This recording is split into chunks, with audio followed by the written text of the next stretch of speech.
Bienvenidos a la 10ª sesión del curso Biotecnología de Nutracéuticos y Fármacos. El día de hoy vamos a ver el tema de carotenoides. Y estos son algunos de los subtemas que vamos a estar abordando durante la sesión. Vamos a hablar sobre una descripción general y la clasificación química de estos compuestos. Posteriormente vamos a ver la ruta biosintética. Vamos a hablar sobre el análisis químico de estos compuestos a partir de diferentes matrices alimenticias. Vamos a hablar sobre la farmacocinética, es decir, cómo se absorben, se distribuyen, se metabolizan y se excretan estos compuestos. Vamos a hablar sobre los factores que afectan su biodisponibilidad, es decir, qué tanto podemos absorber de estos compuestos en el cuerpo dependiendo de diferentes formulaciones alimenticias o el uso incluso de algunos fármacos que pueden impedir la absorción adecuada de estos compuestos. Después vamos a hablar sobre la función biológica de los carotenoides en el cuerpo humano y finalmente vamos a hablar sobre la producción de suplementos alimenticios. Bueno, ¿qué son los carotenoides? Los carotenoides, pues los podemos identificar rápidamente como pigmentos naturales. Son de los pigmentos más abundantes en la naturaleza, son los que imparten la coloración amarilla en muchos alimentos como las zanahorias, la calabaza, y también son responsables, por ejemplo, del color rojo en algunos productos como el tomate o como la sandía.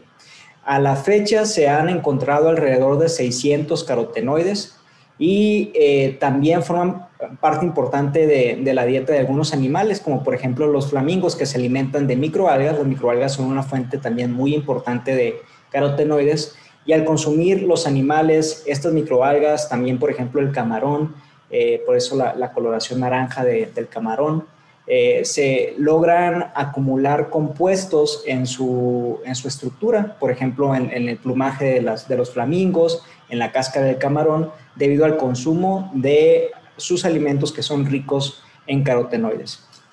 De los 600 carotenoides que se han reportado en la naturaleza, se ha visto que alrededor de 7 tienen funciones biológicas importantes. Y en general los carotenoides se pueden clasificar en dos grandes grupos. Están los carotenos y están las xantófilas. Los carotenos son moléculas que son hidrocarbonadas y al mismo tiempo los carotenos se clasifican en acíclicos, es decir, que tienen una cadena lineal, y en cíclicos, es decir, que tienen ciclos en sus extremos de la estructura química. El compuesto caroteno acíclico de mayor relevancia es el licopeno, ese que le da la coloración roja al tomate, a la sandía, y de hecho es el carotenoide de mayor capacidad antioxidante. ¿Esto a qué se debe? A que es el carotenoide que tiene el mayor número de dobles enlaces, como podemos verlo aquí en su estructura química, y además no contiene ciclos. Es decir, la capacidad antioxidante de un carotenoide se va a ver afectada por el número de ciclos. Mientras más ciclos en su estructura química va a ser menos antioxidante y mientras más dobles enlaces tenga va a ser más antioxidante. Si comparamos aquí la estructura química del licopeno con la del betacaroteno que tiene 2 ciclos, pues podemos darnos cuenta que el licopeno va a tener una mayor capacidad antioxidante. Un ejemplo de los cíclicos, como ya me adelanté, es el betacaroteno. El betacaroteno es de los carotenoides que más se han estudiado y este compuesto lo que tiene de interesante es que en el cuerpo se puede convertir en vitamina A. Dentro de las xantófilas, que son moléculas oxigenadas, todas van a ser cíclicas, no hay xantófilas que no sean cíclicas, y una de las más estudiadas es la luteína, que una fuente muy importante de luteína es el maíz, que lo consumimos mucho aquí en México, y también algunos otros productos alimenticios como el aguacate, por ejemplo. En general, los vegetales de hoja verde van a tener un contenido muy importante de luteína. Estos son los 7 carotenoides que les comenté que se les ha atribuido alguna función biológica. Están el betacaroteno, el alfa-caroteno y el licopeno del lado de los carotenos. Y del lado de las xantófilas están la beta-criptoxantina, la zeaxantina, la luteína y la astaxantina.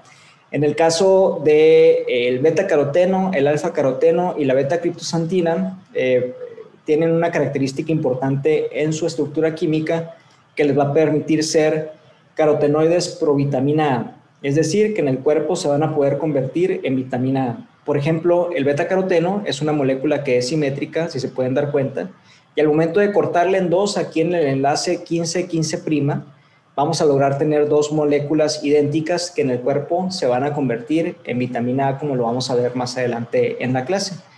En el caso del alfa-caroteno, conserva la mitad de su estructura. De aquí del 15-15' a la izquierda podemos darnos cuenta que es igual a la estructura química del beta-caroteno, pero el lado derecho cambia el doble enlace de este ciclo, cambia a otro carbono. Entonces, por lo tanto, del beta-caroteno, del alfa-caroteno solamente se puede obtener una molécula de vitamina A. Por otro lado, en la beta-criptosantina es una molécula, es una xantófila, está hidroxilada en uno de sus ciclos, en el del lado izquierdo, y por esa razón solamente se puede obtener una molécula que en el cuerpo se puede convertir en vitamina A, comparado a las demás xantófilas que no guardan semejanza con el beta-caroteno en cuanto a su estructura química, que puedan ya en el cuerpo convertirse en vitamina A. Bueno, ¿cómo se van a sintetizar estos compuestos? Pues estos compuestos se derivan de una estructura química básica que se le conoce como isopreno.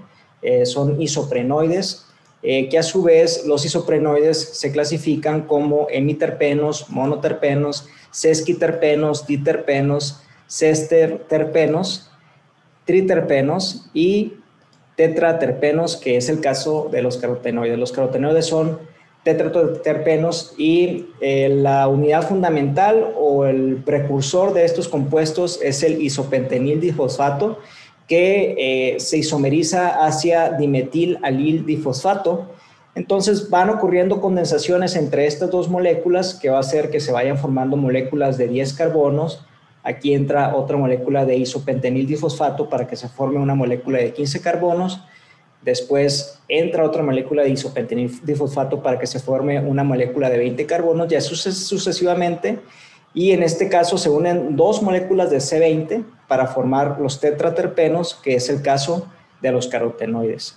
Esta molécula fundamental, el isopentenil difosfato, que se está isomerizando de forma constante a dimetil alil difosfato, se sintetiza a partir de dos rutas metabólicas principales, la ruta del mevalonato y la ruta independiente del mevalonato.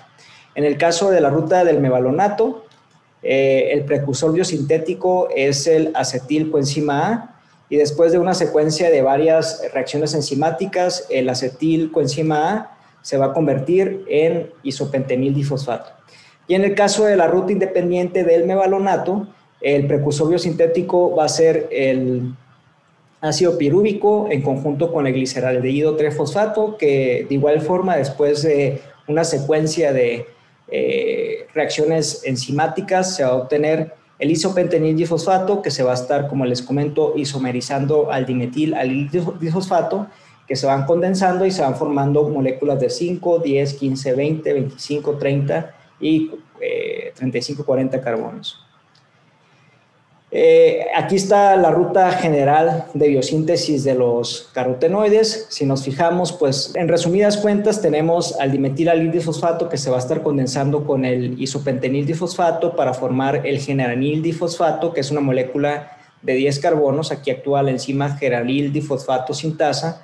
Posteriormente a esta molécula de 10 carbonos se les va a unir otra molécula de 5 carbonos, va a actuar la enzima farnesil difosfato sintasa, se va a formar una molécula de 15 carbonos, a la que a través de la enzima geranil difosfato sintasa se le van a unir otra molécula de 5 carbonos para formar el geranil difosfato. Y esta molécula de 20 carbonos, después por una unión cabeza a cabeza, es decir, aquí se van uniendo cabeza a cola y se van haciendo el alargamiento de la cadena. Después hay una unión cabeza a cabeza que va a generar la producción o biosíntesis del fitoeno, que va a ser el precursor de muchos carotenoides. No es la primera molécula de 40 carbonos que se sintetizan en las plantas.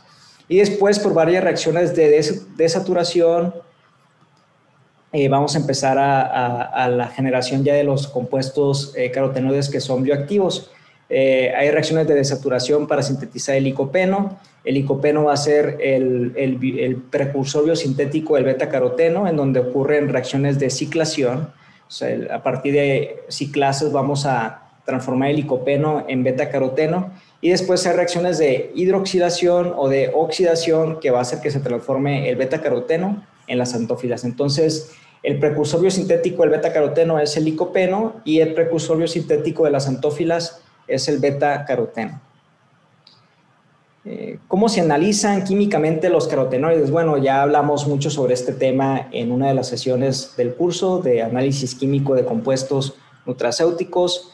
El método más común o el más sencillo pues es el método espectrofotométrico, en donde se utiliza un solvente que sea no polar, como el hexano, por ejemplo, para lograr la extracción de los carotenoides, y luego se mide la absorbancia y con el coeficiente de extinción molar se puede traducir la absorbancia en concentración. Y también están los métodos cromatográficos. El método de cromatografía fase reversa es el más empleado para la identificación y cuantificación de carotenoides. Generalmente se utiliza una columna fase reversa C30, es decir, de 30 carbonos, para que logre una correcta separación de los compuestos carotenoides. Hablando un poquito de la cromatografía, sabemos que en la fase reversa, la fase estacionaria es una fase no polar. Hacer una fase estacionaria en la que está empacada pues un hidrocarburo de 30 carbonos, esto va a permitir que sea una columna con una pues polaridad muy baja, va a hacer que sea una columna no polar, y esto va a permitir que los carotenoides interactúen más con la columna y se puedan separar de una forma más eficiente y podamos tener una mejor definición del cromatograma. Ahora, en una corrida cromatográfica fase reversa, los compuestos carotenoides que van a eluir primero de la columna cromatográfica van a ser las xantófilas, porque son compuestos que son más polares que los carotenos. Acuérdense, los carotenos no tienen no tienen oxígeno, no son moléculas oxigenadas, por lo tanto son más no polares que las xantófilas. Entonces salen primero las xantófilas, que son las que interactúan menos con la fase estacionaria, y después salen los carotenos. Bueno, este ejercicio ya lo hemos visto, este diagrama ya lo hemos visto en repetidas ocasiones, es cómo se extraen los carotenoides de las matrices alimenticias.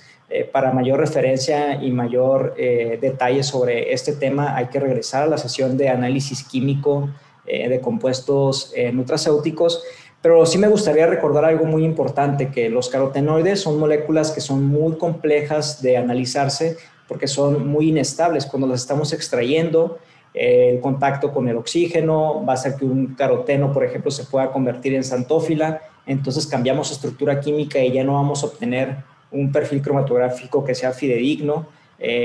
También el hecho de que entre la luz va a empezar a isomerizar a los compuestos carotenoides y vamos a generar cambios químicos en su estructura. Entonces, aquí hay varios cuidados que se deben de tener al momento de hacer el análisis de carotenoides. Primero, estar en un cuarto en donde no haya luz, lo que se conoce como un cuarto oscuro, en donde impidamos que entre luz al extracto de carotenoides para evitar la isomerización de los dobles enlaces.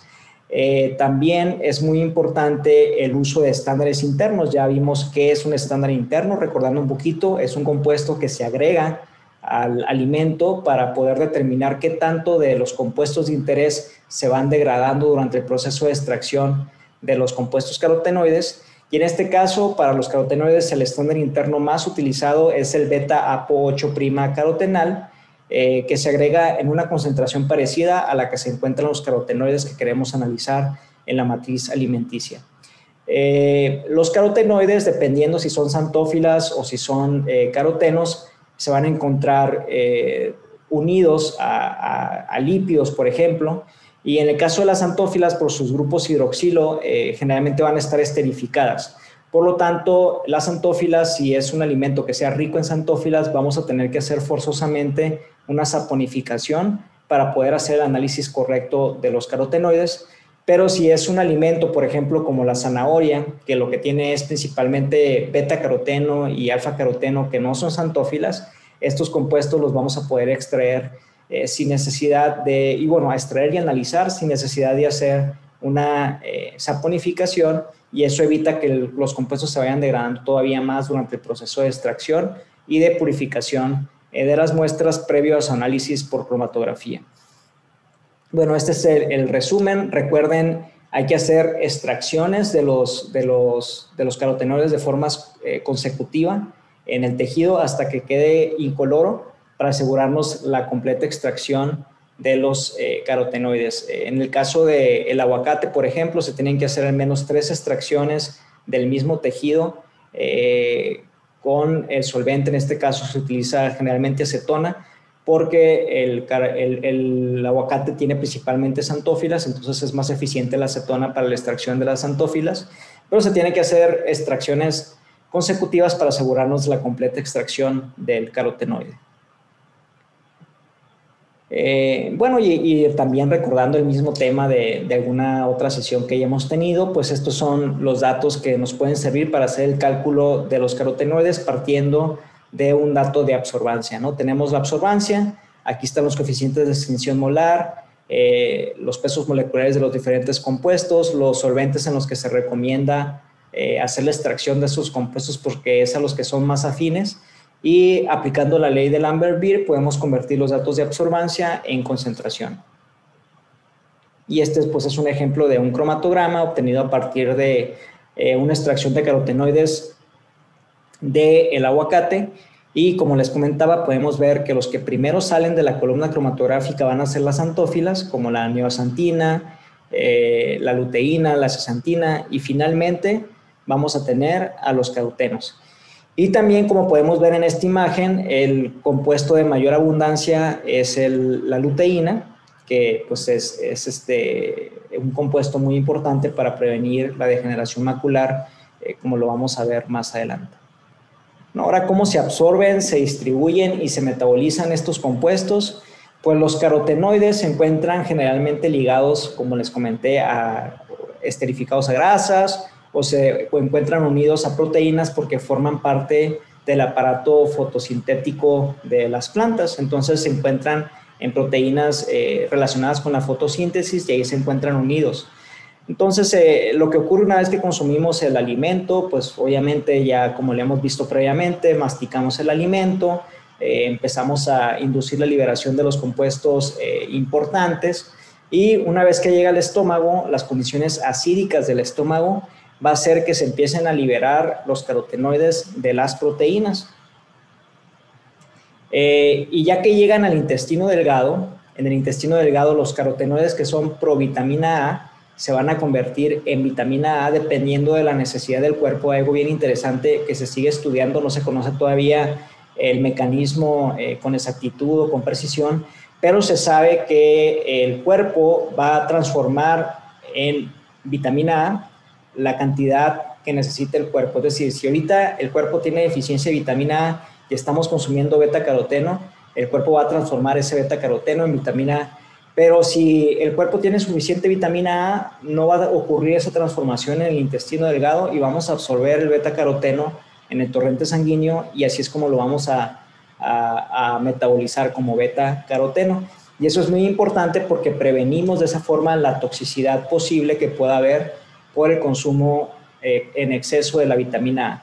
La vitamina A puede llegar a generar toxicidad, es una vitamina que es liposoluble y cuando se consume de forma sintética la podemos llegar a acumular en tejido adiposo y tardar mucho tiempo en excretarla del cuerpo. Por eso es mejor consumirla a partir de fuentes naturales como las frutas y vegetales que tienen carotenoides provitamina A.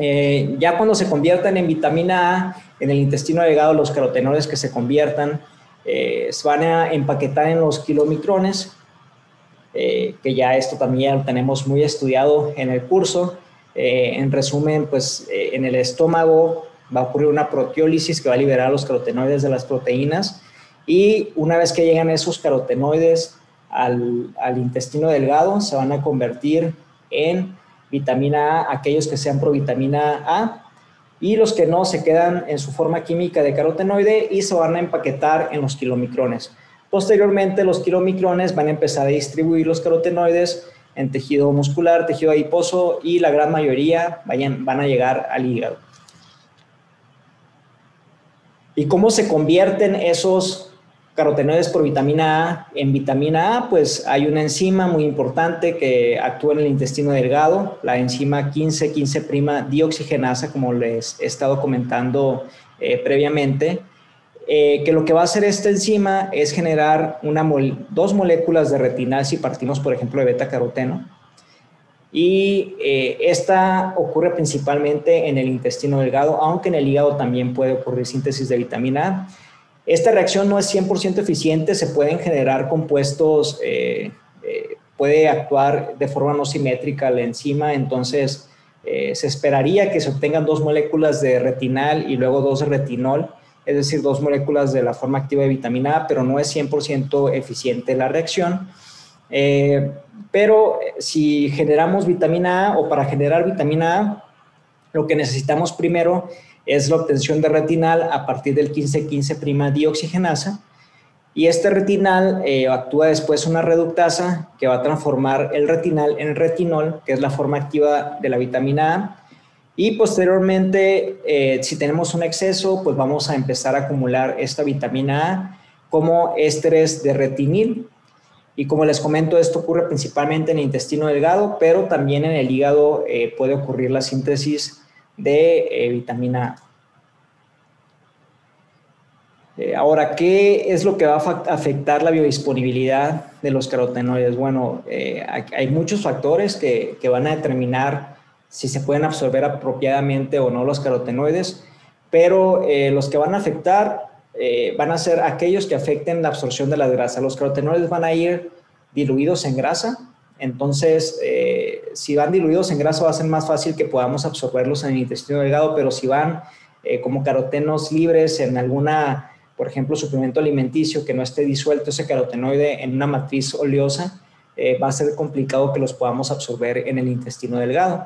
De igual forma, por ejemplo, hay algunos fármacos como el Xenical, o también conocido como Orlistat, que lo que hace es impedir la absorción de grasa en el intestino delgado, y al impedir la absorción de grasa, como ahí es en donde van disueltos los carotenoides, vamos a estar excretando los carotenoides a través de las heces fecales.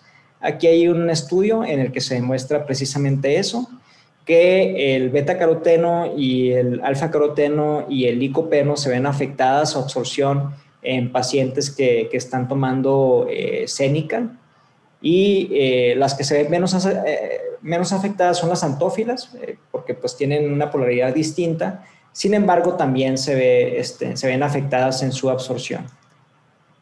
Otro factor que puede ser decisivo también en la absorción de los carotenoides es el uso de algunos aditivos que son sustitutos de grasa, como por ejemplo el famoso Olestra, el Olestra que se utilizaba mucho para la generación de Pringles, que pues era una grasa que no se puede metabolizar. Bueno, no es una grasa en sí, es un compuesto sintético, un sustituto que no lo podemos nosotros metabolizar, lo excretamos en las heces fecales, incluso lo retiraron del mercado porque generaba esteatorrea, es decir, presencia de grasa en las heces fecales, y en el Olestra pues también se diluyen los carotenoides, y al estar excretando ese Olestra en las heces fecales también estamos excretando a los carotenoides, y fue una de las razones por las que este producto salió del mercado. Uno, pues que inhibía la absorción de algunos nutrientes, y otro, la generación de esteatorrea, que causa malestar estomacal y la presencia de grasas en las heces fecales. El procesamiento de los alimentos va a afectar muchísimo la biodisponibilidad. Por ejemplo, el licopeno se encuentra mucho más biodisponible en una cápsula que en un tomate fresco. O sea, la maceración mecánica, el tratamiento térmico, eso va a hacer que el compuesto se encuentre más biodisponible y lo podamos asimilar mejor en el cuerpo humano, se puede absorber mejor en el intestino delgado, y obviamente también tiene mucho que ver la formulación. Si es un alimento alto en grasa, vamos a poder absorber mejor el carotenoide. Un ejemplo, si consumimos unas tostadas, unos totopos que sean fritos, comparado con unos totopos que sean horneados, vamos a poder absorber mejor los carotenoides de los totopos fritos, porque van a tener grasa comparado con los que son horneados. Ahora, lo importante pues es saber elegir bien qué tipo de grasa, ¿verdad? Podemos elegir grasas poliinsaturadas, como lo vimos en la sesión anterior, que tienen beneficios para la salud, y eso ayuda a que tengamos una matriz como vehículo más saludable para que podamos absorber los carotenoides.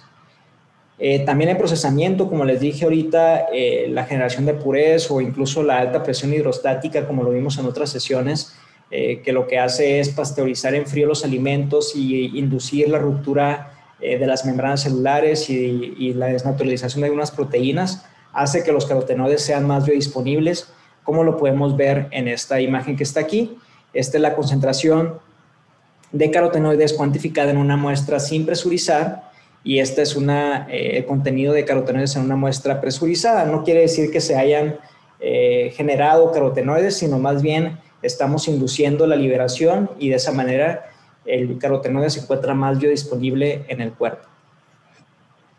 Ahora, ¿cómo se puede saber si una formulación afecta la biodisponibilidad de los carotenoides o si un procesamiento va a afectar la biodisponibilidad? Pues a través de este bioensayo que estamos viendo aquí en la pantalla.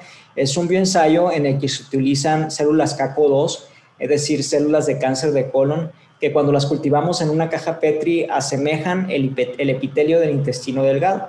Entonces, lo que se hace para poder determinar la biodisponibilidad de carotenoides es simular primero una digestión in vitro, la digestión gástrica, que ocurre a un pH de 2, 37 grados. Se pone el alimento o la muestra que queremos evaluar la biodisponibilidad de los carotenoides a 1 hora bajo estas condiciones.